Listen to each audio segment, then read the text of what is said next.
Bonjour à tous, auditeurs et auditrices. On est ravis de vous retrouver pour un nouvel épisode de N1, le podcast NBA et WNBA. Et là, là, on rentre dans les choses sérieuses puisqu'on rentre dans les finales de conférence. C'est la fin de la saison. On arrive à l'apothéose et en finale de conférence aujourd'hui, on a quatre belles équipes. Avec à l'Ouest, on a la série qu'on attendait, le Thunder contre OKC. Et à l'Ouest, on a la série qu'on pouvait prévoir, c'est-à-dire New York contre Cleveland. Aujourd'hui, pour m'accompagner, pas un, pas deux, mais trois chroniqueurs. Oui, vous avez bien entendu, nous sommes quatre aujourd'hui. Je vais commencer par mon acolyte qui a fait le dernier podcast avec moi et que je salue avec grand plaisir. Salut Yaya, Salut Ricardo, salut à toutes, salut à tous. tu vas bien?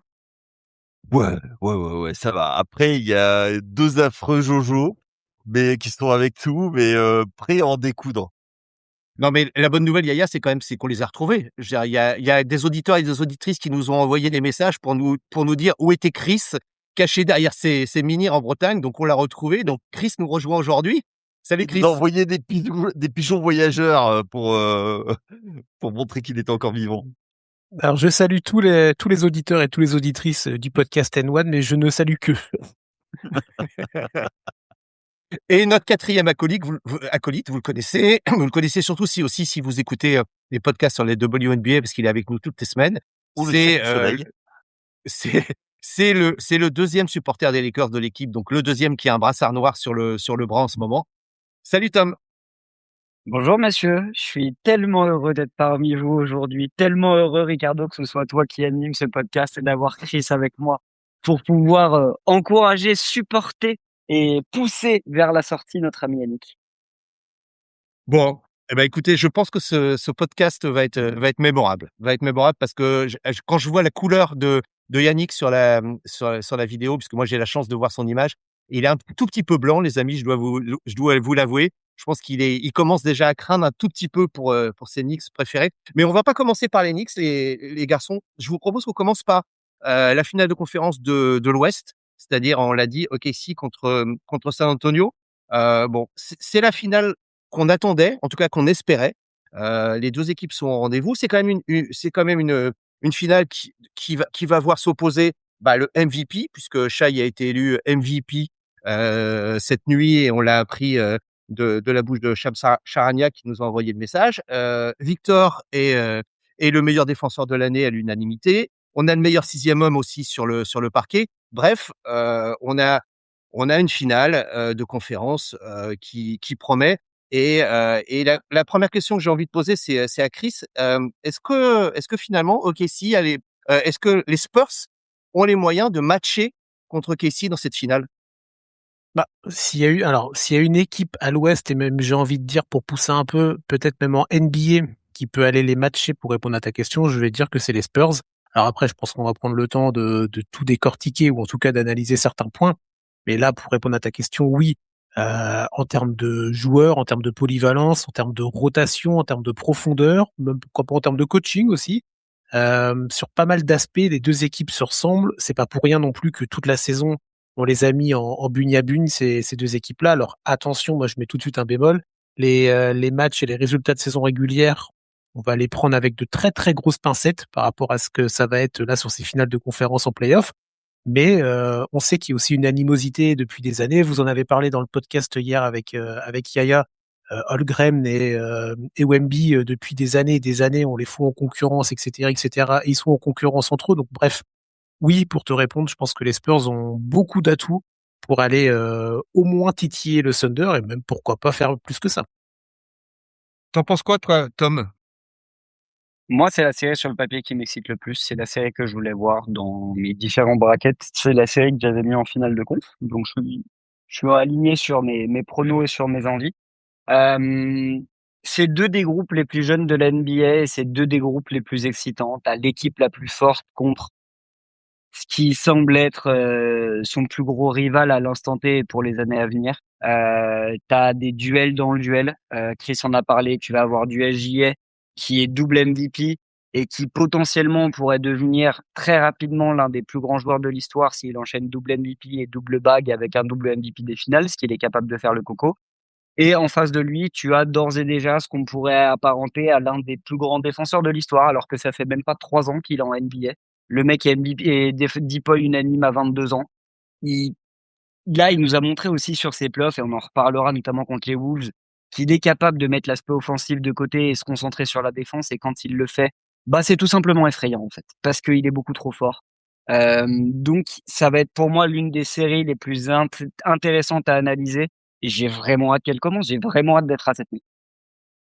Yaya, quand on avait déjà discuté Ouais. un peu tous les 2, toi, tu étais un petit peu moins optimiste quand même pour les Spurs. Tu disais: on connaît pas encore vraiment leur vrai niveau, on les a pas vus contre une adversité, évidemment aussi forte qu'OKC, mais même devant plus d'adversité. Tu restes sur cette position-là? Ouais, complètement. Moi, il y a plusieurs choses. Je rejoins un peu, mes camarades sur le constat. Il y a juste une chose, c'est que, sur une série, on sait pas comment où c'est vraiment, très, très serré, on sait pas comment ils vont réagir ou quand je dis très serré, ou dominer. C'est-à-dire que comment ils vont réussir à changer le terrain de la bataille, en fait. Le choix où ils vont batailler. Pour moi, c'est ça qui va être la clé, c'est réussir à amener, la bataille là où ils veulent et c'est là où justement OKC, excelle. C'est-à-dire qu'ils peuvent contrôler le rythme, ils peuvent, choisir où ils attaquent, comment ils attaquent et où attaquer, plutôt OKC. Donc moi, c'est par rapport à ça et surtout après, on sait que, si ça dure, je ne sais pas si ça va durer, mais quels ajustements, vont être faits et est-ce que du côté de San Antonio, on est capable de faire des ajustements?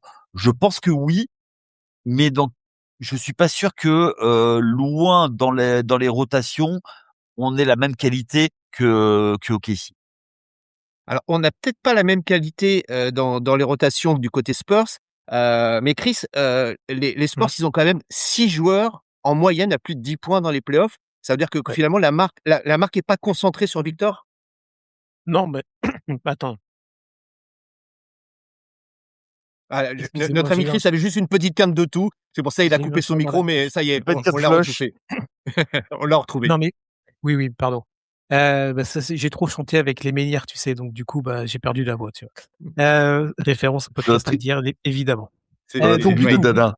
exactement. Mano, très bon groupe, hein, sous-coté, messieurs. Mais oui, alors la rotation et l'effectif de la globalité, bah, en fait, quand tu as un bilan, tel qu'a eu, San Antonio en saison régulière et que tu nous montres ce que tu as montré pour l'instant sur ces 2 premiers tours, on rappelle que cette équipe, pour la plupart, des joueurs n'ont aucune expérience de play-off, hein. Celui qui est le plus expérimenté, c'est Harrison Barnes, mais bon, c'est pas la plus grosse rotation, on va dire. C'est De'Aaron Fox derrière, tu vois? Il a juste fait un tour de play-off dans sa carrière. Bah, en fait, tu montres en fait que tu es une équipe, qui, comme tu dis, Ricardo, n'est pas juste axée sur un joueur star, aussi fort soit-il, aussi dominant soit-il, et que tu as besoin d'avoir tous ces mecs-là autour. Et Yaya, tu le dis souvent, tu gagnes pas, tu vas pas loin dans une carrière, ou tu vas pas loin, en tout cas dans des playoffs, avec uniquement un gros joueur ou 2 gros joueurs. Tu vas aussi parce que tu as tout un collectif derrière, tu as des joueurs qui savent sortir du bois quand il faut, qui savent être, cohérents, qui savent être récurrents dans leurs performances. Et ça, c'est aussi un des critères qui fait que ces 2 équipes, vont certainement se rendre coup pour coup, parce que tu peux avoir un soir, le match de Dylan Harper, l'autre soir ça va être, Isaiah Joe du côté du Thunder, un autre soir ça va être, je sais pas, Castle qui va prendre feu ou Champagny. L'autre match ça va être EJ Mitchell là du côté du Thunder qui nous fait un début de play-off incroyable. Donc en fait, tu vas avoir des polarités énormes autour des stars, ça c'est sûr. Mais en fait, tu as tellement de profondeur et tellement de talent des 2 côtés avec tous les lieutenants et les role players, on va les appeler comme ça, que l'incertitude est totale. Ouais, et puis on va aussi, enfin, je sais pas ce que vous en pensez, messieurs, mais on va aussi avoir une bataille de coachs parce que les 2 coachs de ces 2 équipes ont fait preuve de, voilà, je trouve, d'ajustement, dans les séries, même dans la saison régulière. Je sais pas si vous vous rappelez, mais Tom, on avait vu sur les matchs de saison régulière, Mitch Johnson prendre vraiment des options, laisser des shoots ouverts à Dort, à Caruso pour fermer les lignes de drive, notamment à Shai Gilgeous-Alexander et aussi contenir un peu Chet Holmgren. Ça avait finalement pas mal fonctionné. On va quand même être certainement sur une bataille tactique, non, sur cette confrontation. Ce qui est hyper intéressant, c'est que comme je prolonge ce qu'ont dit mes camarades au niveau de la rivalité et de la dualité qu'on peut avoir au niveau de la jeunesse du groupe, on est sur deux coachs qui sont quand même très jeunes. Marc Daigneault a eu sa bague l'année dernière et a réussi à, entre guillemets, passer différents caps que Mick Johnson est lui aussi en train de passer. Euh, Moi, ce qui m'impressionne du côté du coaching staff des Spurs, et pas que de Mick Johnson, mais surtout de Sean Sweeney à côté de lui qui fait un très très bon travail, notamment défensivement, c'est que tu as raison. Ça a été la première équipe lors de la saison régulière à nous montrer qu'ils ont les armes et il y a un traitement tactique et des ajustements qui sont capables de mettre en place pour gêner cette équipe du Thunder. Que ce soit aussi bien sur Shai que les autres. Parce que on l'a vu notamment la série là contre les Lakers, même si les Lakers se sont fait sweeper, il y a une défense qui pouvait à certains moments être intéressante, notamment dans la limitation de Shai et dans certains ajustements. Là, les Spurs ont beaucoup plus d'éléments en main pour réaliser ce genre de défense et mettre Shai un petit peu dans la sauce, c'est-à-dire essayer de le limiter à un maximum et essayer de limiter les mecs à côté. Et en même temps, on va pas se mentir, Ricardo et toute l'équipe, hein, demain, si Shai décide de mettre 30 points, il mettra 30 points. C'est des joueurs comme ça, tu vas essayer de les limiter, tu vas faire le maximum. Donc en fait, et moi du coup, je vous renverse aussi un petit peu cette question-là à vous les mecs. Vous êtes le coaching staff des Spurs. Quelle est la stratégie? Est-ce que tu te dis, on focus sur Shai, on essaye de le limiter un maximum au scoring et de le faire ce qu'il aime un petit peu moins, c'est-à-dire un peu plus playmaker, un peu plus passeur, chose qu'il maîtrise un petit peu moins bien? Ou alors, tu te focuses sur tous les autres. Tu te dis de toute façon, Shai, il va nous mettre 35 pions. Donc, on va quand même essayer de le limiter. Mais on va surtout essayer de couper les lignes de passe et de couper tous les autres du ballon. Yaya, t'en penses quoi de ça? Ouais. C'est une tactique que j'ai jamais trop aimé, que vos Lakers ont pratiqué pour gagner un titre contre Philadelphie avec en laissant scorer Iverson. Je suis assez moi je dirais autre chose. Moi, je pense que c'est pas forcément une des plus grosses clés pour moi du match. Parce que comme tu l'as dit, SGA, il va scorer. S'il veut scorer, il va scorer. Il a plein de façons de scorer. Pour moi, il y a deux pour OKC, il y a une seule chose, c'est limiter le tempo, c'est limiter les points de contre-attaque et transition surtout, et après imposer un jeu avec Hartenstein et Holmgren. Voilà. Et après une fois et empêcher cette connexion, parce que une fois que cette connexion est établie, ça peut après dégager les shooters beaucoup plus facilement. Donc et y compris Holmgren qui après une fois qu'il a eu le poste haut ou le poste bas peut ressortir une fois que Isaiah a la balle. Donc pour moi c'est plus ça le rôle de San Antonio. Après comme tu l'as dit, j'y ai tu peux que le limiter. Je pense que la défense un peu physique risque de plutôt le galvaniser qu'autre chose.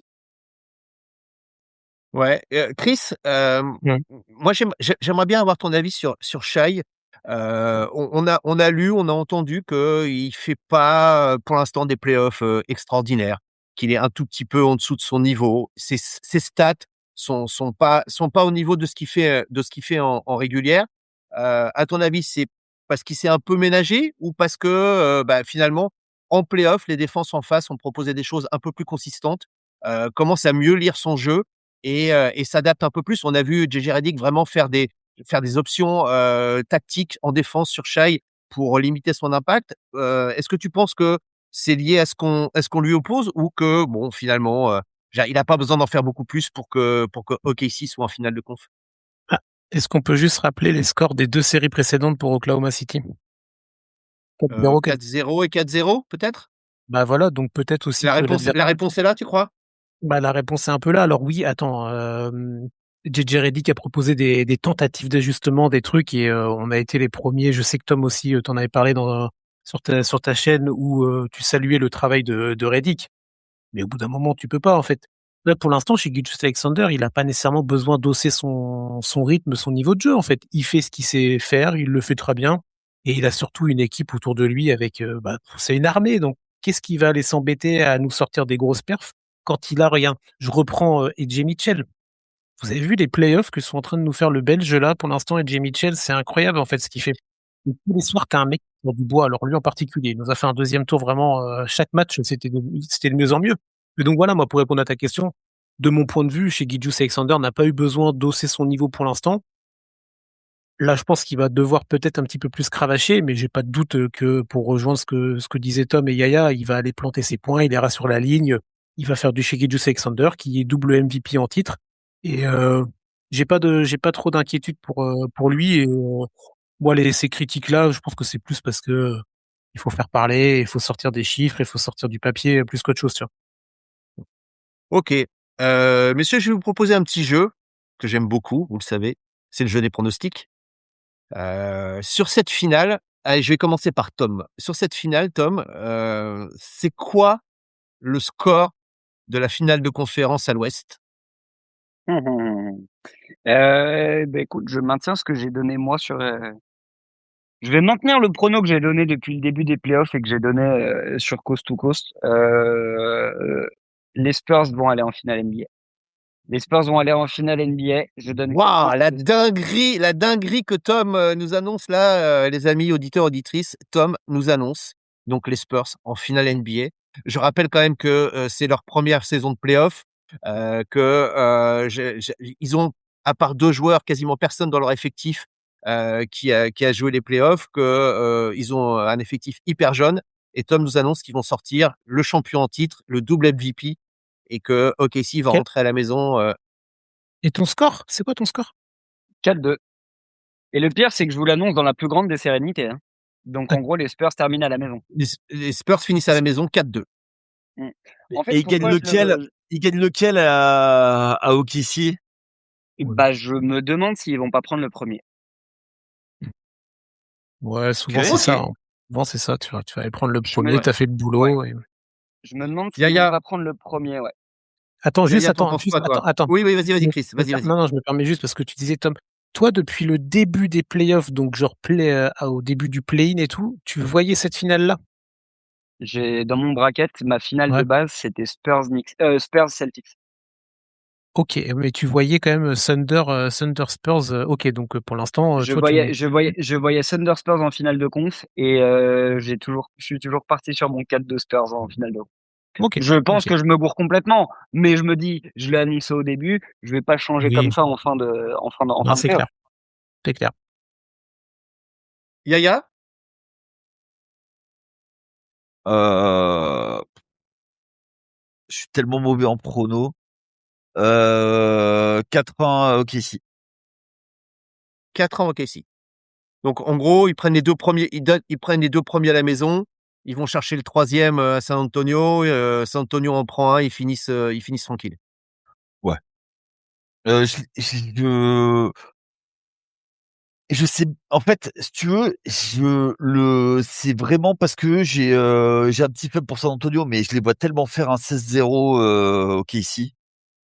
Ouais, tu nous Je- l'annonces depuis le début ça, hein, OKC en finale en 16-0. Bah, en fait, le truc, c'est que point faible, trop fort. Hmm. Moi, tu veux, ils Bien sont résumé. complets partout. Ils sont complets partout. Enfin, tu veux jouer petit, ils ont la solution. Tu veux jouer grand, ils ont la solution. Tu veux jouer vite, ils ont la solution. Tu veux jouer lentement, ils ont la solution. Tu veux jouer dur, ils ont la solution. Tu veux faire de la zone, ils ont la solution. Il y a un gars qui va sortir et puis non mais les gars, enfin, tu veux faire de la presse tout terrain, mais le seul truc qu'on n'a pas essayé, c'est une presse 1-3-1 comme on faisait quand j'étais Benjamin, que ici il y en a qui étaient pas nés. La fameuse défense en triangle, en diamant, en diamant. Voilà, c'est ça. 1-3-1 tout terrain, hein. Ouais, ouais. Ouais, Tom, tu voulais ajouter quelque chose? Et juste, si je peux me permettre, parce que en vrai, je comprends l'argument de Yaya, et moi j'avais posé la question à Quentin dans notre vidéo. La dernière fois que le Thunder a eu un challenge tel que l'équipe des Spurs en face de lui, ça remonte à quand? Jamais. La saison régulière contre les Spurs. Ouais, Est-ce que l'année ce dernière. serait pas, est-ce que ce serait pas la série contre Denver l'année dernière en demi-finale de conf? Ouais, ça peut être les finales NBA contre Indiana aussi, hein, ça va en 7, hein. Oui. Moi, je pense que les Spurs sont plus forts. Moi, je pense que les Spurs sont plus forts qu'Indiana. Je pense vraiment que les Spurs, juste après Denver l'année dernière en demi-finale de conf, où, je sais pas si vous vous souvenez, mais un petit peu dans la romance et dans l'historique, on avait dit que c'est à partir de ce moment-là qu'OKC avait Mmh. passé un step, avait passé une étape, avait battu Denver et Jokic. Est-ce que là, Non, mais du coup, je me demande si on n'est pas mais un ne peu dans ne ce scénar-là. Mais ne me en fait, ramenez pas oui. ne me ramenez pas dans cette finale, les garçons, parce que moi, je pense que si Haliburton se fait pas le tendon, OKC n'est pas champion. Donc voilà, Oh, parce je suis pas que d'accord. ouais, Non. eh Ouais, ben, mais sauf que, tu vois, le plus dur, c'est de gagner le premier titre et maintenant ils ont la confiance et tu vois, c'est ça, alors en fait, le truc. sur les dernières années, on voit quand même que le plus difficile, c'est de faire un back-to-back. Et on a vu plein d'équipes qui en ont gagné un. Boston, on les annonçait en back-to-back, ils ne l'ont pas fait. C'est compliqué le back-to-back quand même, hein. C'est-à-dire Oui, non, mais que bon, je suis d'accord, mais sauf que c'était des équipes qui étaient, sur d'autres cycles. Tu vois, on parlait des cycles qui, Yaya, ouais, il remonte à quand le dernier back-to-back des Knicks? non, mais il y a Allez, jamais bonne eu de fin de vidéo à back-to-back. tous, ciao! Attends, bon, on y avant, arrive. avant de passer sur les Knicks, moi j'ai pas le pronostic de Alors, Chris et attends, ça m'intéresse. attends, Non, non, non, parce que non, non, non, les NBA qui trichent pour donner à son joueur préféré des titres qu'il aurait jamais dû avoir, hein. Donc, stop. Allez, c'est bon, on non, va arriver à toi, vous, Yannick. On va arriver à toi, ouais, t'inquiète pas. malheureusement, vous avez pas les vidéos, amis auditeurs, auditrices, mais il y a Tom qui est en train de faire une danse de la joie dans son salon. Non, C'était, un espèce voilà, de c'était crawl. Alors attention à ton épaule, Tom. Attention, si je peux me Oui, oui, permettre. on sait que le Cirque du Soleil, et puis est digne, un crawl digne d'un étudiant en STAPS quand même, hein. On a Bon. quelques bases. allez Chris, ton pronostic?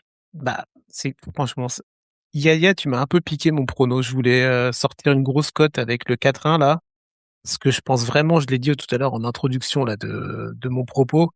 Faut oublier les matchs de saison régulière et tous ces trucs là où on voit sortir que les Spurs ont gagné 4-1, cette machin et tout. Je pense vraiment que le Thunder, il va arriver avec le couteau entre les dents, peut-être encore plus que si ça avait été n'importe quelle autre équipe de l'Ouest par rapport à ça. Euh, c'est vraiment compliqué, mais bon bah vu que tu m'as piqué mon prono, Yaya, moi je vais partir sur 4-3 pour OKC. On arrête. Je pense que ça peut être une série qui peut être dans tous les sens. Je trouve aussi que on met peut-être un peu trop vite les Spurs sur un piédestal, même s'ils montrent de très très très belles choses. Attention, autour de Wembanyama et de tout le collectif, on l'a salué plein de fois. Attention à pas non plus voir cette équipe trop beau. On a un champion quand même qui déroule et qui est très très très très impressionnant. Donc, allez, moi pour ne pas dire 4-1 parce qu'on me l'a pris, je vais dire 4-3, mais je vais rester sur OKC. OK. Alors je vous livre aussi mon pronostic. Moi, je pense aussi qu'OKC va le faire. Je pense que les Spurs sont à un joueur de battre OKC, c'est-à-dire d'avoir un vrai poste 4 pour challenger un peu plus dans la raquette. Je pense qu'ils vont être un tout petit peu légers à l'intérieur. Donc voilà, moi j'irais sur 4-2 parce que je pense que finalement ils vont aller le prendre à San Antonio et ça va se finir sur 4-2 pour En pas tout avoir cas, le même pronostic que vous. il y a quasiment tous les scores qui sont donnés, sauf le sweep. Exactement. Je sais. Messieurs, après avoir fait l'entrée, je vous propose de passer au plat de résistance qui, je pense, va être copieux. Puisque là, on va parler de la finale de conférence dans l'Est. Et dans l'Est, on retrouve, mais oui, écoutez bien, amis auditeurs et auditrices, on retrouve les New York Knicks en finale de conférence contre les Cavaliers. Les Cavaliers qui sont allés prendre le dernier match à Détroit. Bon, contre une équipe de Détroit qui était vraiment au bout du rouleau. Physiquement, ça a été compliqué. Cleveland, voilà, a maîtrisé le match sans forcer. Ils ont un peu détruit la raquette de Détroit. On a vu beaucoup Allen et Mobley dans ce match-là. Et puis finalement, j'ai la victoire de plus de 30 points des Cavs chez les Pistons. Donc, ce qui nous amène à une finale contre les Knicks. Alors, les Knicks, eux, ils sont dans une super dynamique parce que après avoir été menés 2-1 contre les Hawks, derrière, ils ont enchaîné par 7 victoires consécutives. Ils ont roulé sur Philadelphie. Là, il n'y a pas eu de série. On en a déjà parlé avec Yaya. Donc, les New York Knicks sont en finale de conf. Et Yaya, on peut pas imaginer que Cleveland va matcher contre New York en finale de conf. Il y a trop de différence entre les deux équipes. Je suis absolument pas d'accord. Il y a des très bons joueurs du côté de Cleveland et du côté de New York. Donovan Mitchell, qui est un de tes joueurs préférés, je crois, à Cleveland, Yaya. Mais c'est pas parce que je les aime pas que c'est des mauvais joueurs, tu vois. Et puis ça aurait pu être pire pour eux, mais bon, bref, c'est pas ça. Le truc, c'est que tu vois, du côté de New York, je suis d'accord avec toi, mais un peu comme San Antonio, ils se sont retrouvés avec une match-up ultra favorable du côté de Philadelphie, avec un joueur totem qui est sur une demi-jambe et derrière et qui était au bout du rouleau après une série en 7 et un effectif un peu court. Donc du coup, ils ont fait le job. Ils ont pas été. Moi, je les ai pas trop. Enfin, c'est ça surtout moi qui me. Ils ils ont pas été si challengés que ça. À partir du moment où Kat a été plus mis en distributeur, en tête de raquette, ça a complètement changé la donne du jeu. Maintenant, face à Cleveland, c'est un autre calibre.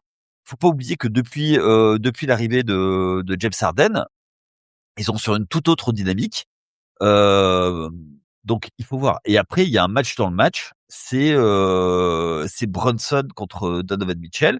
Faut pas oublier qu'il y avait des rumeurs de Donovan Mitchell qui arrivent au moment où Brunson est arrivé, mais que comme Jalen Brunson a signé en free agent, il n'est pas venu de Utah et donc il s'est rabattu du côté de Cleveland, Donovan Mitchell. Et surtout, il a grandi en tant que fan des Knicks. Il est originaire du coin. Il va vouloir briller. Donc, moi, je suis pas serein. De toute façon, ça aurait été n'importe quelle équipe, je n'aurais pas été serein dans tous les cas. Parce que, vous connaissez mon adage, quand on est fan des Knicks, on n'a pas le droit au bonheur. Donc voilà. Et puis comme nous, enfin bon, bref, je ne dirai pas de méchanceté sur certains joueurs ou certains fans ici qui changent de casaque en fonction des joueurs. Enfin bon, bref, voilà. Je ne dirai pas qui. C'est toi qui lance la première pierre, donc viens pas te plaindre, mon ami Yannick, viens pas te plaindre qu'on te charrie après pendant au minimum 2 semaines, si ce n'est plus. On verra les pronostics. Mais Chris ne perd même pas ton temps. Tu le vois pas, Calimero. Oh non, les Knicks, on n'a jamais le droit d'être heureux, on n'a jamais le droit au bonheur. Alors, par contre, quand on gagne une série et qu'on tabasse les gens dans la rue, c'est bien ça? Hein? Non, c'est pas bien. Les Knicks, Non, ça c'est très bien sur le terrain. En dehors, depuis le début des playoffs, c'est le fan du PSG des années 90. Ah, mais bravo, t'as pas honte. On a un podcast de 2026. On est en 2026, ouais. Yannick, souviens-toi. Hein. Oui, mais tu l'as fait. Pour revenir au basket, Chris, il y a un autre élément quand même qui est important, c'est que les Knicks, ça fait 8-9 jours qu'ils sont au repos. Et en plus, ils avaient des joueurs qui étaient un peu touchés. Voilà, ça permet à tout le monde de se régénérer, ça permet de refaire du jus, ça permet même de préparer et de travailler tactiquement par rapport aux oppositions. On sait que les coachs aiment bien préparer leur série et pour pouvoir ensuite s'adapter en cours de série. Donc, c'est quand même un vrai avantage. À Cleveland, ils vont arriver fatigués quand même, alors que New York, physiquement, ils vont être au top. Ouais, oui, clairement, Cleveland sort de 2 séries en 7, si je ne dis pas de bêtises. Ouais. quand New York là vient de sweeper Philadelphie, donc ils sont à combien de jours de repos là, les Knicks? J'ai pas le chiffre, Ils mais sont bon, à 9 jours. ouais, 9 jours de repos. Donc, alors après, t'as toujours, tu sais, la double école. T'as l'école de ceux qui vont te dire oui, c'est très bien pour tout ce que t'as dit, Ricardo, je vais pas répéter. Et t'as ceux qui vont dire oui, mais du coup, ils vont peut-être manquer de rythme sur le premier match, sur la première mi-temps du premier match, etc. Bon, je pense qu'à ce niveau-là, maintenant, quand tu arrives en finale de conférence, c'est que bah, tu as quand même l'expérience et le niveau de jeu d'un athlète professionnel que sont ces joueurs de Knicks. J'aurais quand même plutôt tendance à pencher favorablement pour la première option, c'est-à-dire les avantages que ça va avoir sur le court terme et sur le moyen long terme. C'est-à-dire que si la série, on verra les pronostics des uns et des autres, mais si la série doit durer, eh ben, la fraîcheur physique, quand même, tôt ou tard, elle se paye d'un côté ou de l'autre. Et donc, sur cet aspect-là, il y a peut-être des points sur lesquels Cleveland aura peut-être des avantages, on en parlera ou pas, mais sur le côté physique, récupération physique, là, au moment T, évidemment que les Knicks sont avec un avantage considérable. Tu parlais des joueurs absents, ou en tout cas qui étaient un peu fatigués, un peu blessés. Yaya, c'est ton joueur que tu adores dans cette équipe des Knicks, ou DJ Anunoby. Voilà, là, ça lui fait tout le bien du monde de pouvoir se reposer, de faire tous les soins possibles et inimaginables, parce qu'on sait qu'il va avoir aussi un impact fort. Il a toujours eu un impact fort dans cette équipe-là. Il en aura encore dans ce tour-là de playoff. Donc, non, non, pour moi, c'est que favorable aux Knicks. Oui, et d'ailleurs, Odji, il a annoncé qu'il allait bien, que sa blessure au mollet n'avait rien à voir avec l'année dernière et C'est qu'il des ischios, c'est des il ischios, serait c'est apte, des C'est les ischios. des ischios, ischios, ouais. ouais. Ouais, ischio, pardon, et que Hamstring. ça avait rien à voir avec sa blessure de l'année dernière et qu'il serait normalement présent sur le parquet dès le match 1. Tu en parlais un peu tout à l'heure de l'ambiance, Tom. Le Garden, ça va jouer quand même dans la série. On sait que c'est compliqué quand même d'aller gagner au Garden. Ils sont plutôt sur une bonne série d'ailleurs à domicile les Knicks. Et en plus, les Cavs, eux, sont pas la meilleure équipe pour aller chercher des matchs à l'extérieur. Donc en plus, ils ont quand même l'avantage du terrain, les Knicks. Donc Yaya a beau faire des hochements de tête, on est quand même d'accord que normalement tous les feux sont au vert pour les Knicks sur cette série, non? Alors, je pense que tous les feux sont au vert, il y a pas de souci là-dessus. Le Garden avait impacté à l'époque la raquette Jarrett Allen et Evan Mobley. Il y a 2 ans de ça, si vous vous souvenez, les spotlights avaient été beaucoup trop intenses pour Jarrett Allen, notamment, qu'il l'avait dit, qu'il s'en était Mmh. pas caché. Donc oui, le Garden va avoir son rôle à jouer. Après, les Cavs ont un peu vaincu le signe indien quand même, parce qu'ils sur Mhm. la série contre les Pistons, ils gagnent quand même 2 fois à l'extérieur, notamment en game 7. Ils ont montré aussi cette solidité à domicile. Ils ont montré cette solidité à domicile. Ils sont capables de gagner les matchs. Moi, tu vois, je pense qu'en effet, il y a certains joueurs qui sont plus ou moins impactés. James Harden se déplace très mal depuis le début de ses playoffs. Vraiment. Il impacte à domicile. À chaque fois qu'il se déplace, et même dans le Game 7 là, contre les Pistons, il a été médiocre pour ne pas dire mauvais. Euh, Finalement, je pense que au niveau de l'état d'esprit et de la mentalité, les 2 joueurs qui risquent d'être le plus impactés et qui seront, je pense, les plus gros game changers dans cette série, que ce soit à domicile ou à l'extérieur, et en plus de l'aspect mental, sur le terrain, vont avoir un rôle essentiel. Je pense que c'est cette confrontation entre Kat et Evan Mobley. Voir comment Ok. Evan Mobley est capable de gérer la pression et comment Kat lui aussi, parce que c'est intéressant, mais là, Kat, depuis le début des playoffs, c'est peut-être lui qui impacte le plus cette équipe d'Enix. Dans son rôle un peu plus de playmaker, de distributeur, il prend moins de shoots, il est beaucoup plus efficace. Est-ce qu'il est capable de tenir ce niveau-là contre un Evan Mobley qui, lui, pour le coup, est un défenseur beaucoup plus mobile que ce que Kat a rencontré depuis le début des playoffs? Est-ce qu'il va tenir aussi, parce que ça a souvent été le problème avec lui, est-ce qu'il va maintenir ce niveau de concentration et d'efficacité avec un rôle qui est supérieur à ce qu'on lui demandait l'année dernière, où c'était clairement l'équipe de Jalen Brunson? Ça reste l'équipe de Jalen Brunson, mais la 4 a vraiment un rôle déterminant. Et de l'autre côté, Evan Mobley, on en a parlé depuis le début des playoffs, plus ou moins impactant. Là, il a été très important sur la fin de série contre Détroit. Je pense que c'est même lui qui fait la différence. Est-ce qu'il est capable de maintenir ce niveau de concentration et d'impact? C'est un petit peu moi ce qui fera la différence dans cette série. Ouais, j'ai envie de t'entendre sur, Kat, Yaya, parce que, Oui.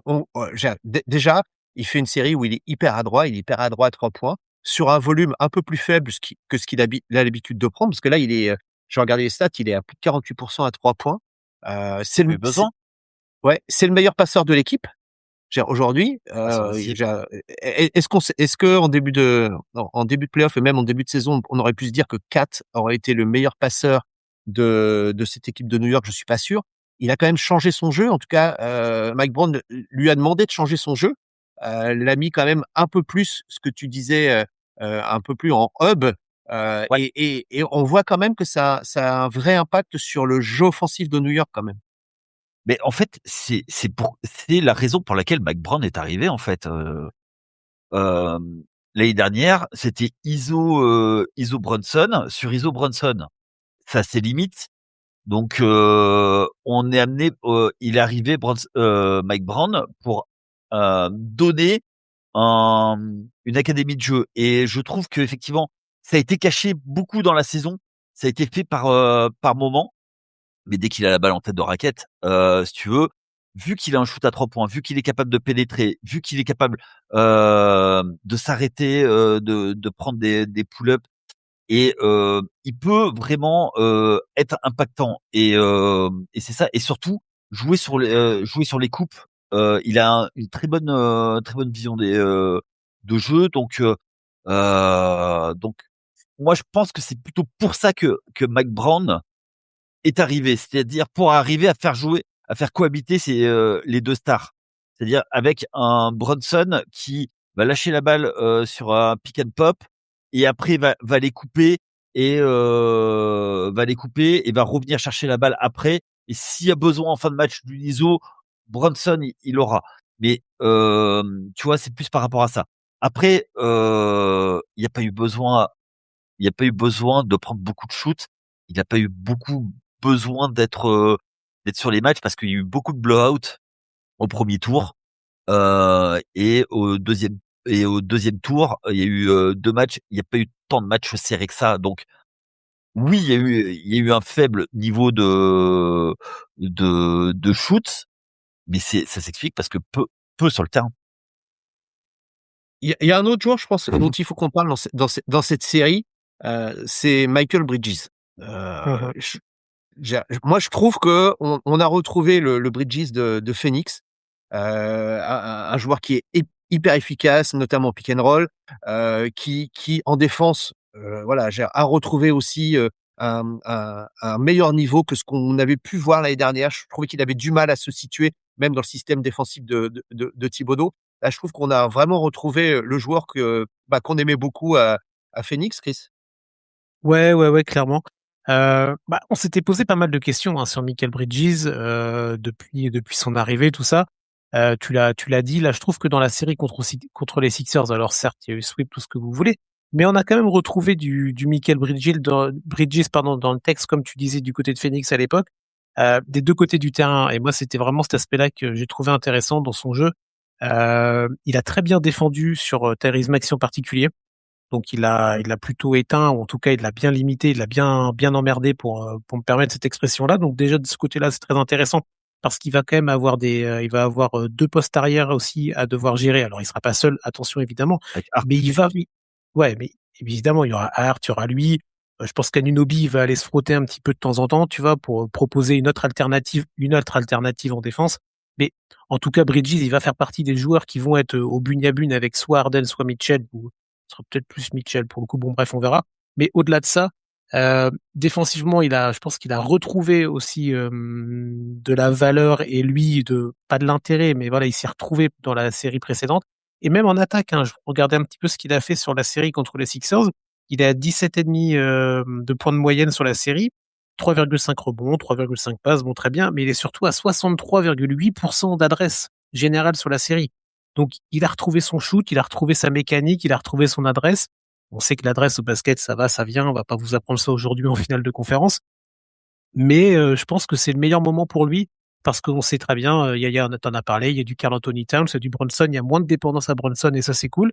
Mais ça va passer aussi par ces joueurs de complément.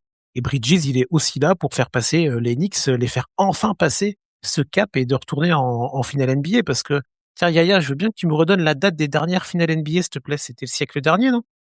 Ouais, c'est 99. Ouais, c'est ça, ça commence à faire un peu, non? Ouais, mais Ouais. le four point play, tu vois, le shoot d'Alan Houston au premier tour contre, enfin, Miami. Est-ce Enfin, j'allais dire et autre alors, chose. bon, J'allais dire une insulte. on est en Euh, podcast, mais les gens ils ont dû te voir dans le passé. On avait fait des vidéos à l'époque. Est-ce que tu avais des cheveux, Yaya, en 99? Moi, je me pose cette question-là, tu vois. Alors, écoute, j'étais comme maintenant, je me rasais la tête. Comme maintenant, tu vois, un peu Ok. comme Tom. Ouais, t'as toujours été Ah, ça, Calimero, du coup, c'est ça? Non, ça tire à balles, ça tire à balles réelles là, les amis là. non, non, mais écoute, Hein. euh, À l'époque, Yaya, l'avantage, c'est que tu te rasais la tête par choix. Là, aujourd'hui, t'as plus le choix. C'est ça qui est cool, quoi. ah, si, j'ai le choix, hein, voyons. Mais c'est quoi, tu sais ce qui est, non, alors, autant Chris, on peut rien dire, mais toi, quand même, c'est bien Bah, comme moi, hein. moi, c'est une question de choix. Il a regardé, vous les voyez, ils sont bien, mes C'est une cheveux, là. Ça question va, vous voyez que hygiénique. je sais pas couper. Et moi, à ton âge, j'en avais plus. J'ai attendu au moins les 40 ans avant de les perdre. Ce qui est rigolo, c'est qu'à mon âge, quand t'avais mon âge, les Knicks n'étaient toujours pas champions. Allez Euh, Tom, puisque t'as quand pris la même. parole, je veux bien t'entendre sur un point qui moi me semble être un point important dans la série, c'est le rebond et notamment le rebond offensif. Les Knicks, c'est l'équipe en play-off qui concède le moins de rebonds offensifs. Ils concèdent que 9 rebonds offensifs par match. Quand on sait l'importance des deuxièmes chances et la capacité des équipes à scorer sur des rebonds, est-ce que finalement, si Cleveland n'arrive pas à matcher au rebond avec New York, ça va pas être finalement très compliqué pour Cleveland sur cet aspect du jeu en tout cas. C'est en tout cas un des éléments qui peut être déterminant dans cette série. Et quand on voit le matos et l'investissement des Knicks sur cet aspect du jeu, en effet, Cleveland va devoir se sortir les doigts et aller prendre du rebond, très clairement. On parle de Kat en tant que passeur. Kat est capable et aime beaucoup prendre des rebonds défensifs. Par contre, Ouais. de l'autre côté du terrain, quand tu as potentiellement une mise en place avec du Josh Hart, avec Mitchell Mmh. Robinson, avec OG Anunoby, qui ont un sens du timing et du rebond qui est juste phénoménal, et au-delà du sens du rebond, une agressivité au rebond que n'ont pas les Cavs. Parce que il y a 2 ans, ça avait déjà été le cas entre ce duel entre Mitch Robinson et Jarrett Allen. Jarrett Allen n'est pas grand. C'est un pivot qui est pas grand. C'est-à-dire qu'Evan Mobley, qui est poste 4, est plus grand que Jarrett Allen. Donc Mitchell Robinson L'effet des leur cheveux. met, ouais, c'est l'effet des cheveux, mais Mitchell Robinson leur met quasiment une tête en fait, ou une demi-tête. Donc il y a vraiment beaucoup plus de taille du côté des Knicks. En plus de ça, il va falloir que les extérieurs aillent aider au rebond. Et je suis désolé, mais c'est pas James Harden et Donovan Mitchell qui vont aller t'aider au rebond, que ce soit offensif ou défensif. C'est des mecs qui prennent généralement des shoots d'assez loin, ou alors des shoots dans le périmètre, mais c'est des joueurs de petite taille et qui vont pas aller se taper au rebond. En tout cas, Donovan Mitchell et James Harden, il va pas aller se taper au rebond. Il va devoir économiser un peu le carburant et c'est pas le cas. Donc, si on se concentre un peu plus sur les role-players autour, les joueurs de sortie de banc ou d'autres petites tailles, tu vas avoir quoi? Du Max Strus, du Sam Merrill, du Jalen Tyson. On va voir comment Atkinson va organiser ses rotations. Mais pour aller chercher du rebond, vraiment, et là-dessus, Ricardo, je suis complètement d'accord avec toi et j'aimerais bien avoir la de Gaïa. Je pense vraiment que les Knicks ont une faculté de tu shootes, c'est terminé. Va te replacer en défense. Tu ne prendras pas le rebond, déjà en défense. Et de l'autre côté du terrain, ont une faculté de se créer une quantité de deuxième chance que déjà les Pistons ont réussi à se créer contre les Cavs, sachant que les Pistons sont une bonne équipe au rebond, mais je pense que les Knicks sont tout à fait capables de matcher. Donc oui, en effet, en termes d'investissement physique et de volume de jeu et d'intelligence au rebond, ça peut être un élément déterminant et les Knicks, pour le coup, ont un réel avantage là-dessus.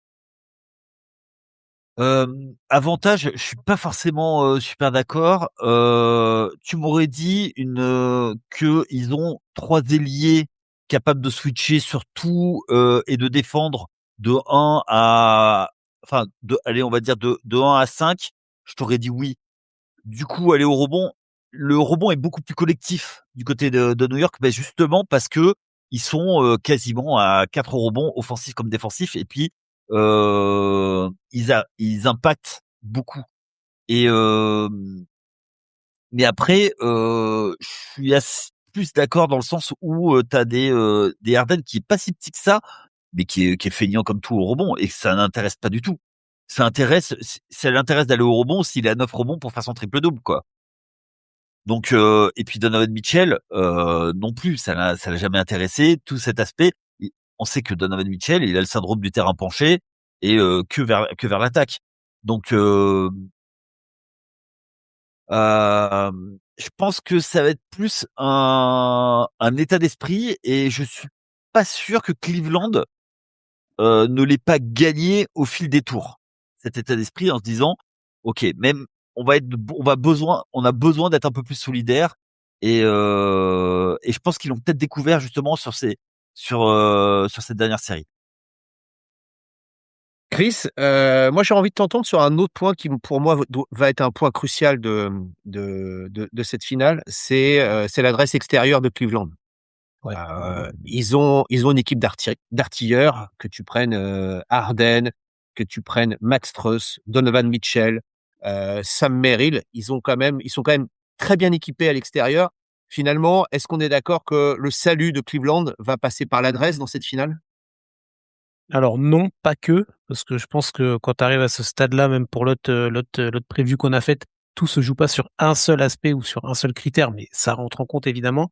Après oui, évidemment, l'adresse extérieure, ça va jouer, ça va jouer. Et ce qui est intéressant du côté de Cleveland, ce que tu as aussi du côté de New York quand même dans les 4 équipes, c'est qu'en fait tu as une rotation qui est vraiment, j'allais dire pleine, mais qui est assez intéressante et qui est polyvalente et qui va pouvoir te permettre aussi de faire des schémas de jeu différents, de pouvoir aussi ajuster en espérant que Kenyon Kitson soit peut-être un petit peu plus volontaire pour changer les choses de temps en temps, parce que parfois il faut le pousser un petit peu pour qu'il décide de changer dans la rotation. Mais tu as donné quelques Ah noms et je mais te rejoins. pourtant je comprends pas, il a Vincent Collet à côté de lui, ça doit aider, pour faire des rotations, et Ah, pour, adapter les bons schémas de jeu sous pression, non? J'attendais de voir lequel des trois allait donner le nom de notre ancien coach national de basket masculin. Bah c'est toi. Non, mais t'as plein de mecs intéressants. Un mec comme Dean Wade, tu vois, c'est un peu tout ou rien, mais quand il va te planter des paniers, bah, t'es bien content. Mais parfois, c'est vachement limité. Sam Merrill, Max Strus, t'en as parlé. Max Strus, c'est typiquement le mec qui va te faire, c'est le factoriste dans un match. Il peut te claquer une énorme performance, il l'a déjà fait dans ces playoffs-là. Mais à Ouais, côté de ça, il peut y il avoir en met de mémoire, il en met 24 contre Toronto, par exemple. ouais, voilà, mais tu vas avoir des soirs où il va être complètement en deçà et il faudra pas le faire jouer ou très peu ou dans une rotation beaucoup plus courte parce que son impact sera limité. Alors après, je vais chercher un peu loin dans la rotation, mais même un mec comme Dennis Schroeder qui a de l'expérience, on sait ce qu'il peut apporter, on connaît ses limitations aussi à ce mec-là, mais pourquoi pas Je suis dans d'accord, une Damien. soirée. Ouais, mais dans une soirée où tu es un peu sans en termes d'adresse, tu fous Schroeder sur le terrain sur une fin de carton, il peut t'envoyer un peu de dynamite, il peut t'envoyer quelque chose, et ça peut permettre à ton équipe de revenir, ou en tout cas de pas couler. Donc, tu as quand même des munitions, tu as des artilleurs. Après, évidemment, tu as Harden et Mitchell, on va pas parler d'eux, parce que bon, bah, ouais, je pense que vous connaissez un petit peu ces mecs-là. Mais oui, l'adresse à 3 points, évidemment, sera prépondérante, mais voilà, pour rebondir et pour finir sur ma phrase, je reprends ce que je disais au début, ce sera pas un critère essentiel, ce sera un des nombreux critères pour Cleveland et donc du coup, à contrario pour les Knicks, pour voir qui va le mieux s'en sortir dans cette série. Ouais, messieurs, ce que je vous propose, c'est pour clôturer ce post et cette analyse sur Cleveland, j'aimerais bien avoir ton avis, Tom, justement sur la doublette Mitchell-Harden. On sait qu'elle est assez décriée. On sait qu'Yaya est un vrai supporter de Donovan Mitchell. Euh, mais est-ce qu'on pense que l'association de ces deux joueurs peut emmener Cleveland en finale? Déjà, il y a une première chose. Je pense que les Cavs ne regrettent absolument pas le trade Garland-Harden. Ils l'auraient regretté si les Pistons avaient fait le taf. Là, le fait d'arriver en finale de conf, ça valide un petit peu ce trade-là quand même, malgré la non-régularité d'Harden. Harden nous a quand même montré que les matchs à domicile et depuis le début un peu des playoffs, qu'il est capable d'être encore assez présent au PPR. Et notamment à la création, il soulage quand même pas mal de Donovan Mitchell sur ce point-là. Il y a beaucoup de pertes de balles. Moi, c'est le point qui me pèse un petit peu. Si c'est notamment coltiner Ozar Thompson sur Palto et que là, il peut se coltiner du Josh Hart ou du Mikal, ça va être des profils qui vont aussi vraiment l'embêter. Euh, Moi, je trouve que défensivement, il a montré des choses pas complètement inintéressantes par rapport à son camarade d'à côté. Hein. Je dis pas que c'est un bon défenseur, loin de là, mais il limite un peu la casse là où je trouve que les deux pires défenseurs de cette série sont clairement Donovan Mitchell et Jalen Brunson, clairement et de loin. Mais au niveau du duo et au niveau du fit, bah, on se rend compte que ça fit pas si mal finalement Harden-Mitchell. Que si Mitchell est capable d'avoir cette régularité au scoring, que Harden se met un petit peu en retrait et distribue, joue très bien le pick and roll avec Jarrett Allen, peut très bien jouer le pick and roll inversé aussi avec Evan Mobley, parce qu'il a un corps, James Harden, hein. Attention, c'est un mec qui est comme assez grand, assez gabé, qui est capable aussi, tu vois, notamment défensivement, c'est un mec Trop au short. poste, il n'est pas si facile à enfoncer. Donc oui, sur des prises de vitesse forcément, mais là où il va être caché en défense, ce sera pas aussi simple que ça de l'enfoncer. Après, sur l'aspect offensif, moi, ce qui me fait très peur là-dedans, c'est que si Donovan Mitchell, qui pour le moment n'a pas trouvé cette régularité au sein d'une série, n'est pas régulier sur l'intégralité de la série, notamment au scoring, et a des phases de down, je ne suis pas sûr que James Harden, notamment contre les Knicks, puisse compenser. Donc, je pense que si les Cavs veulent vraiment avoir une chance, notamment dans ce duel-là, le duel du backcourt et la régularité notamment de Donovan Mitchell, James Harden, que ce soit au scoring, au playmaking, en limitant un maximum les pertes de balles, va être fondamental. Mais par contre, je maintiens les gars, et je trouve qu'on n'a pas assez parlé, c'est pas le duel le plus important de cette série. Moi, je maintiens que le duel le plus important de cette série va pas se jouer sur le backcourt, mais va être ce duel entre Kat et Evan Mobley. Ah ouais, bah alors attends, je me permets parce que moi je trouve que en fait, il faut prendre le problème à l'envers. Je pense que s'il y a des contre-performances de la part d'un backcourt, là ça va jouer et là ça aura un impact énorme sur le déroulé de la série. Pour revenir à ce que tu disais sur est-ce que Mitchell va être régulier, est-ce que Harden va être régulier, en fait, la réponse est dans la question. On sait que non. Il y a un moment où il y a un des deux, si ce n'est pas les deux, ils vont se trouver. Donc, à voir quand, à voir si ce sera sous la pression du Garden ou si ce sera à domicile. Mais moi, je suis d'accord avec toi sur le côté à l'intérieur, mais je pense vraiment que les contre-performances à venir d'un des deux, ça va les plomber sur peut-être pas l'intégralité de la série, on verra les pronostics, mais au moins sur une dynamique de match, c'est quasiment persuadé. Depuis le début de leur carrière, ils nous montrent ça, Harden et Mitchell. Je veux dire, avec Yaya, on fait qu'allumer Mitchell. Là, les stats sont sortis depuis ce matin. C'est la première fois que Donovan Mitchell, il va en finale de conférence de sa carrière, tu vois. Depuis combien d'années, Yaya, nous, on rigole et on se moque. 2017. Voilà, on se moque gentiment de Donovan Mitchell. Là, il y est enfin. Je regardais la stat, les Cavs, ils n'étaient pas allés en finale de conf depuis 2018 et sans LeBron, ils y étaient pas allés depuis 1992. C'est énorme, tu vois. Donc, ça, c'est des stats qui vont à côté de l'impact d'Harden et Mitchell. Mais je pense vraiment que le backcourt des Cavs en particulier, parce qu'on sait que Brunson va faire sa série normalement, ce backcourt-là, les contre-performances à venir vont avoir un impact sur l'équipe des Cavs, c'est certain. Yaya, ton avis sur le backcourt? Le truc, c'est qu'effectivement, si à New York, il y a du matos à envoyer sur le backcourt. Même après, si ça passe pas, t'as un McBride, t'as Clarkson, tu peux même mettre Shamet, t'as ce qu'il faut quoi. Donc tu peux, Alvarado qui peut faire chier ouais, aussi, hein. exactement. Et là, tu vois, justement, face à un Harden, un Alvarado, wow, je sais pas, tu vois, c'est typique. C'est un morback. Donc tu vois, on Brown a beaucoup plus d'options sur le backcourt que Atkinson. Donc à voir et oui, il y a le 5 majeur qui va avoir beaucoup de temps de jeu et après il y a juste une chose, c'est que je suis pas d'accord avec toi Tom, Mobley, il sera pas défendu par 4. C'est Anunoby. Non, je suis d'accord. Je suis d'accord avec toi. Il y a rares seront les moments où ils seront bugne à bugne. Mais quand je disais que je pense que c'est le duel qui va le plus impacter dans le sens où je pense que c'est les deux joueurs qui ont le plus la main mise sur la série. C'est-à-dire que si Kat continue à faire du 4 depuis le début des playoffs, je pense que ça va rouler pour les Knicks. Si Evan Mobley est capable de ce qu'il nous a fait lors notamment du match 7 et de la fin de série contre les Pistons, les Cavs ont de quoi faire un peu plus chier les Knicks que possible. Le truc c'est que en fait, il va avoir un défenseur hyper mobile Mobley. Et Jarrett C'est Allen, OG. C'est OG qui va se taper en bugne à bugne. ouais, je pense ouais. Ouais. Ouais. Et il est capable de défendre de 1 à 5 un Anunoby. Donc ça veut dire qu'il peut switcher et ton plancher ne bouge pas en fait. Donc je pense que c'est ça qui peut embêter. En fait, je pense que tu vois, on a pas. Je pense que c'est lui qui est vraiment le facteur de cette série OG Anunoby, parce que il va pouvoir à la fois switcher sur les deux intérieurs, défendre sur les deux intérieurs, être plus fort au sol sur Allen et être plus en vitesse et être capable d'aller chercher Mobley s'il va sur l'extérieur. Et après, s'il va défendre sur lui, il sera beaucoup plus mobile et il va essayer de faire des fautes à Mobley.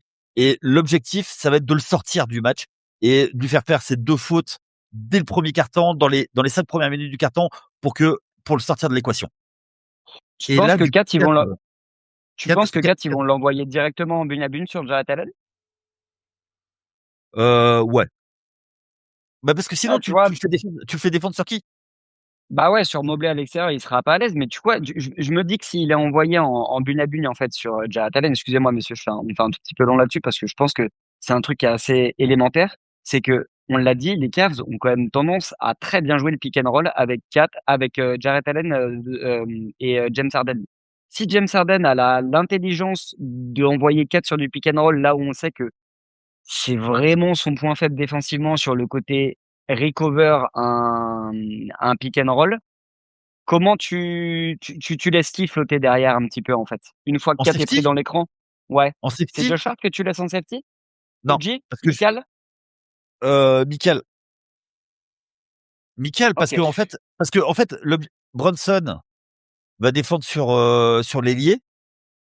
Josh Hart va défendre sur Harden ou Mitchell et Bridges sur l'un des deux. Ils vont switcher, ils vont alterner sur les deux. Mais Donc, comme on parle de défense, j'ai une dernière question avant les pronostics, et j'aimerais bien, Chris, avoir ton avis. C'est finalement James Harden, il va défendre qui dans cette match-up? Parce que tu peux pas le faire défendre sur les deux extérieurs. Donc en gros, il va prendre quoi? Il va prendre 4 quand 4 va jouer, au poste, et Harden va les défendre sur 4 au poste? Ou ils vont aller jusqu'à le mettre sur Allen en bas? Ils vont le faire jouer où en défense, James Harden? Hart ou Bridges? Ouais, peut-être Hart, ouais, j'aurais envie. Parce que tu vois, dans les options offensives des Knicks, du coup, Josh Hart, c'est pas la première option. C'est pas la deuxième non plus. Donc, ils Mais vont c'est aller Mitchell sur. parce qu'il faut qu'ils cachent Mitchell. C'est Mitchell qui vont cacher sur Hart. Clairement. Tu C'est penses? sûr, Ouais. c'est sûr. Ah En fait, ouais, C'est sûr parce que et je vois mal Harden et défendre sur Bronson. Donc, et sur non, Bridges? sur Mikal. Sur Sur Mikal, ouais, Bridges? sur Ah, sur Mikal, Mikal. Mikal Bridges. clairement. Ouais, mais Ouais. alors attention, parce que tout Ah à l'heure, ouais, moi, ouais, j'en ai parlé de attention, hein. Mikal Bridges, hein. Parce que Ouais. Mikal Bridges, qui sort de sa série à 17 points de moyenne, à 63% au tir, s'il a James Harden dans les pattes en défense, Mikal Bridges, je sais pas si certains jouent à la TTFL, vous pouvez y aller, vous pouvez le placer, hein, parce qu'il va mettre des grosses perfs, hein. Mais Ah bah, il va avoir beaucoup de cartons, hein, Mikal, hein. Mmh. ouais, mais tu vois, Bon. sur le joueur qui a la balle, c'est pas forcément le meilleur, mais pour tu sais, pour compenser 2-3 Wow. sur un mec qui est dans le corner, moi c'est pas si déconnant que ça, Je suis d'accord. Je suis Et, d'accord. et, et, Harden. Franchement, James Harden n'est pas le moins bon joueur défensif de cette série, Et hein. Vraiment, moi, il y en a 2 non, largement moins Oui, bons, mais d'accord, et, ouais, voire non, mais 3, Tom, hein, attends, Tom, voire t'as vu de, 3. oui, mais regarde, tu dis que c'est pas le pire, je suis d'accord avec toi, mais t'as vu le niveau tellement faible des deux, tu vois, que tu cites avant, tu vois. Donc, Chris, je te pose la question. Est-ce que Mikal Bridges est capable de jouer au poste James Harden? Non. James Harden non, défend bien le poste et Mikal Bridges oui. n'a pas ces moves-là. Est-ce que ouais. Mikal Bridges, on est capable de lui donner un quart de terrain et balle en main, tu fais de l'ISO contre James Harden? Je suis pas sûr non plus. Je suis pas sûr non plus. Non, Donc je je suis pas pense sûr vraiment que que James je suis Harden, pas sûr que ça soit dans le playbook de New York, ça. non. Là où je suis d'accord avec toi et où Mikal peut vraiment faire mal à James Harden, c'est son jeu off-ball. C'est ses mouvements de course, c'est sa Ouais. faculté de déplacement et ses capacités Mm. physiques. S'ils sont emmenés tous les deux sur une île déserte et qu'il y a des isolations qui sont faites, je pense que James Harden peut vraiment le faire chez Mikal, hein. Ah Et ouais? Ah on bah, demande bon, pas bah, de faire moi, je suis d'ISO à curieux, Mikal moi, je suis Bridges. curieux de On lui voir demande ça. de Oui, tripler. On lui demande de puis, tripler quand Kat a la balle. ouais. Et puis, Donc il faut souligner quand même, je suis désolé, je vous coupe, mais que contre Détroit, il fait une bonne série défensive, Harden. ouais. Et Et bon, notamment ce dernier match sur Tobias Harris, ouais, carrément. exactement. Ouais, ouais, je suis d'accord, je suis d'accord. Bon, allez, on va arriver à la fin de ce pod, les amis. Ça fait bientôt 1 heure qu'on est ensemble, et nos auditeurs et nos auditrices attendent qu'une chose, c'est d'avoir le pronostic Le de prono Yaya sur de la série. Yaya. Mais vous savez très bien que je refuse d'en donner maintenant. Superstition, ça a marché jusque-là, donc stop, je ne dis rien. Je Je ne dis rien. refuse. Bon, écoute, on aura essayé. Tom, Aïe, aïe, toi aïe, aïe. toi qui es un homme de pronostic, toi qui viens de faire d'ailleurs sur ta chaîne Coast to Coast, tu viens de faire la preview là des finales, c'est ça, hein? Ouais, j'ai dit que les Cavs allaient sweeper les Knicks. Waouh! Non, je déconne. Non, on a juste perdu Yaya là, les gars. Juste, je vous le dis, j'aurais dû faire l'imprime de l'écran, mais on a perdu Yaya pendant une demi-seconde. Oh, il s'est décomposé, il a fait: «Quoi?» Ah, Non, mais je allez. connais tes amis et je connais tes amis, hein, je sais que toi et le basket, hein, ça fait 5.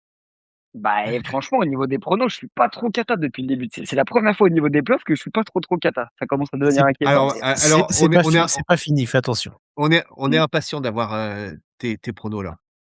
Eh ben écoute, moi je me tâte très honnêtement entre le 4-1 ou le 4-2 pour les Knicks, mais je pense dans tous les cas que les Knicks vont aller en finale NBA parce que de par tout ce qu'on s'est dit, de par l'irrégularité du backcourt, de par aussi, on n'en a pas beaucoup parlé, hein, mais des faiblesses du coaching de Kenny Atkinson qui coach cette équipe comme si c'était une saison régulière et qui a mis beaucoup de temps à comprendre que Allen Mobley ensemble sur le terrain ça pouvait faire des dégâts et qu'il fallait arrêter de limiter les minutes de Donovan Mitchell. On est en finale de conf. Je veux voir Donovan Mitchell 40 minutes par match sur le parquet. Si c'est pas le cas, les Knicks vont sweeper les Cavs. Donc, à côté de ça, l'élément qui fait que je vois les Cavs prendre un ou deux matchs, c'est cette force qu'ils ont quand même à domicile. Je pense qu'ils sont quand même capables de gagner un voire deux matchs à domicile. Et le côté où on en a parlé, reprise de rythme pour les Knicks. C'est tout con, hein, mais là, on va commencer une série. Les Cavs ont fini leur série il y a 2 jours en plein badin, en pleine confiance, où ils viennent de gagner un match 7 à l'extérieur, avec l'ensemble du groupe qui a fait un match intéressant, notamment les intérieurs qui passent souvent à côté et un Mitchell qui a été bon. Est-ce que les Cavs sont capables de prendre le premier? C'est possible. Sinon, je pense que les Knicks peuvent partir du côté Cleveland à 2-0. Et en fait, soit on se retrouve à 3-1 Knicks, soit on se retrouve à 2-2. Mais dans tous les cas, à partir du match 5, les Knicks font la différence et finissent la série. 4-2. Allez, je viens 4-2. 4-2 Knicks. Chris? Pas vraiment d'accord avec la trame que tu as proposée, Tom. Je pense vraiment que la fatigue, ce qu'on a parlé tout à l'heure, moi, ça, c'est que favorable aux Knicks. Donc, je les vois arriver plein badin au Garden. Ils peuvent pas se permettre. Sur les 2 premiers tours, je crois, chaque premier match des 2 premiers tours, je crois que Brunson, à chaque fois, il sort une dinguerie dans les débuts de match. Je crois que c'était contre Atlanta au premier tour où il avait claqué un premier carton incroyable. Et contre Philadelphie aussi. Philadelphie, je suis moins sûr, mais moi, je les vois arriver plein badin. Je les vois prendre les 2 à la maison. Peut-être même avec un blowout à la clé et aller Cleveland en gentleman sweep, on prendra à la maison, mais 4-1.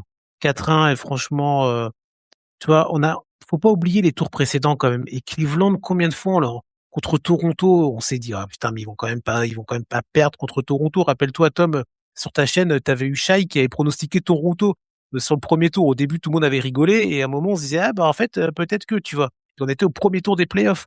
Donc moi, franchement, Cleveland, il y a des choses intéressantes, mais je pense qu'il y a beaucoup trop de faiblesses par rapport à ce que va proposer New York. Et merde, Yannick, putain, New York, c'est l'année ou jamais pour aller en finale, tu vois. Alors après, on aura bien le temps de faire l'analyse et de faire les pronostics, mais si tu ne vas pas, on le disait déjà l'année dernière, mais là, si tu ne vas pas en finale NBA avec l'effectif que tu as, avec le nouveau coach, avec les choses que tu as montrées cette année, bon, bah, c'est bon, Yaya, je t'achète un maillot des Nets, hein, y a pas de problème. Hein. Donc 4-1. 4-1. Non, je Écoutez, lui achète moi, on se cotise, on lui achète un maillot du Liberty, les gars. Ah, pourquoi pas? Comme ça pourquoi pas? il viendra suivre la WNBA. Tiens. Écoutez, Bien le moi, dire. parce que Même si j'ai envie de, c'est sale. j'ai envie de discuter longuement des Knicks avec Yaya. J'ai envie que cette finale aille loin et moi je vais dire que je vois les Knicks mais en 7.